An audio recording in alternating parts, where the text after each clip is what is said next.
Welcome, Christian warriors. We have an immediate alert to give you about a threat from ISIS and Al-Qaeda. In their weekly newsletter, Al-Naba, they have asked their followers to go and attack Christian churches in America. I think it's important for you to listen to this because they've been doing this pretty regularly, and every time they put it out, I have noticed that a church gets attacked. So when they put it out in the newsletter, it seems like within the next couple of weeks, a lone wolf attacker attacks a church. So in this episode, we're going to break down specifically what the magazine says about this attack and how they want their followers to do the attack.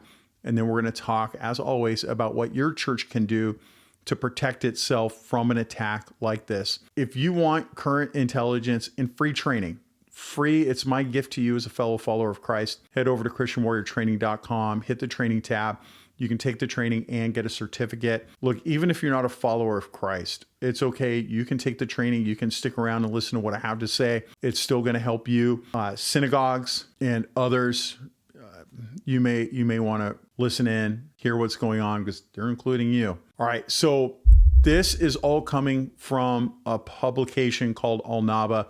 It is a weekly newsletter put out by ISIS's media arm. Now, the issue contains explicit operational language that praises massacres of Christians and Jews. So in the very beginning of Al-Naba, they explain how they have killed Christians and Jews in Africa, in the Middle East, and they list out all their successes over just the past week. Now, the language that they're using is a call to violence, and every church and every synagogue needs to listen to it. Now, they're telling everybody in plain language what they want them to do. So let's go over the 3 excerpts that are in the newsletter and talk specifically about what it says. Now, in excerpt A, it calls it to diversify attack methods. Now, specifically what it says is perfect the plans and diversify the operations. Blow up with explosives, burn with incendiary bombs, shoot with lethal bullets, cut and slaughter with sharp knives, run over and crush with buses. That's pretty specific. And the sincere will not lack a trick to make the hearts of Jews, Christians, and their allies bleed and to heal the chests of believing people from them. So here they're telling you exactly what they want their followers to do.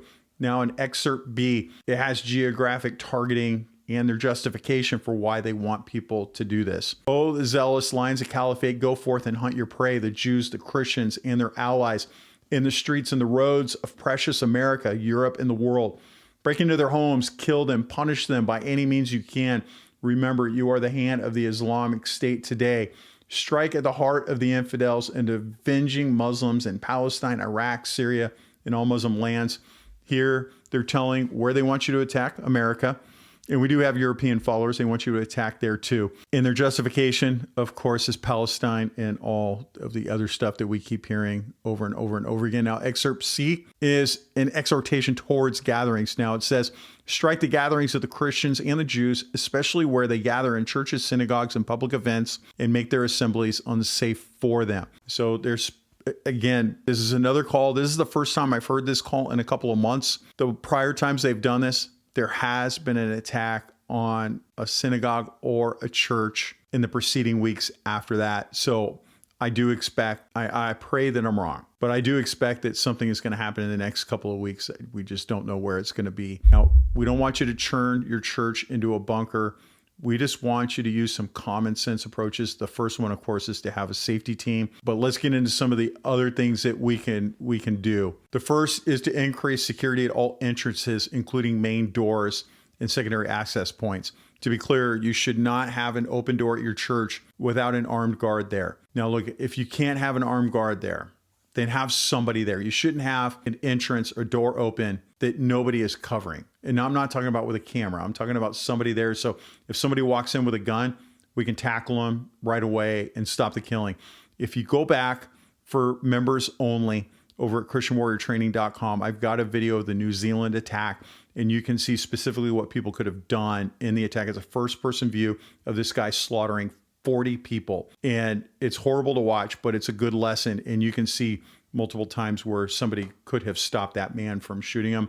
If I can't show it on YouTube, obviously, but if you head over to christianwarriortraining.com, paid subscription gets you into that video. Now, you want to post at least one trained member in the parking area and have them walk unpredictable routes. So my recommendation is the entrance to your church where people are coming in, just post somebody outside. They can see the parking lot and they can see the front door. 75% of all active shooting events start in the parking lot. So that is where you need to be first. If you can, I don't know, most churches can't do this, but you want to try to avoid single person assignments. So if you have somebody at that front door, it's great to have two people there so they can back each other up. There was that shooting in Michigan recently. In fact, I just talked to one of the people involved in the shooting today, just about 2 hours ago on a call. He's going to come on here and talk about that incident. But a man with an AR-15 started attacking the church, and 2 or 3 of church security team were fending him off from entering that front door. Now he's going to give us a breakdown of what happened, but I am a fan of having 2 people at every door if you can do it, if you can pull it off. It's going to be rough for some of you though. You want to review and rehearse lockdown and evacuation procedures. A lot of people say, we're going to lock the church down. Okay, have you ever done that? If you've never locked your church down, then how do you know it's going to be successful? You're going to have to practice over and over again. You want to train team members to spot pre-attack indicators, including repeated surveillance, photographing entry points, concealment gestures, nervous pacing, or attempts to bypass credential checks. If you head over to ChristianWarriorTraining.com, hit the training tab, you can take a free class on recognizing terrorism within your church.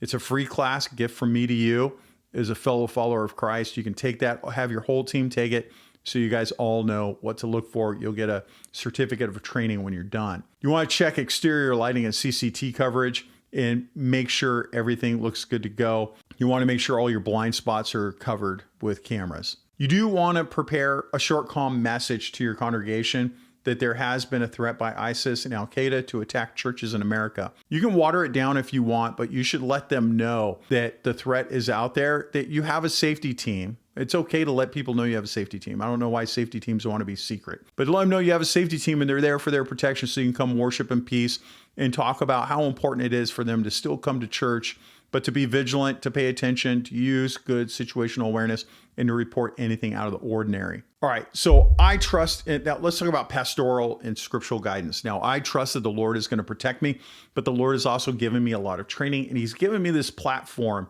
to help you protect your church. So I trust he's going to protect me, and part of that is him letting us talk and have this conversation to protect your church. Now, Psalm 121 reminds believers the Lord watches over his people, and Luke 22:36 shows that preparation is a necessity in protecting our people. So if you have a safety ministry, it is not a lack of faith. It is stewardship so that people can continue to worship without fear. It's okay to have a safety ministry. All right, this is important information. I would love it if you shared this information with other people.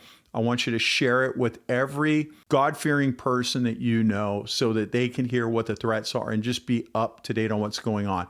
I want you to pray for the safety of our churches and pray for our safety teams and our pastors to keep them safe. And most importantly, after that is to remember your ABCs, always be caring.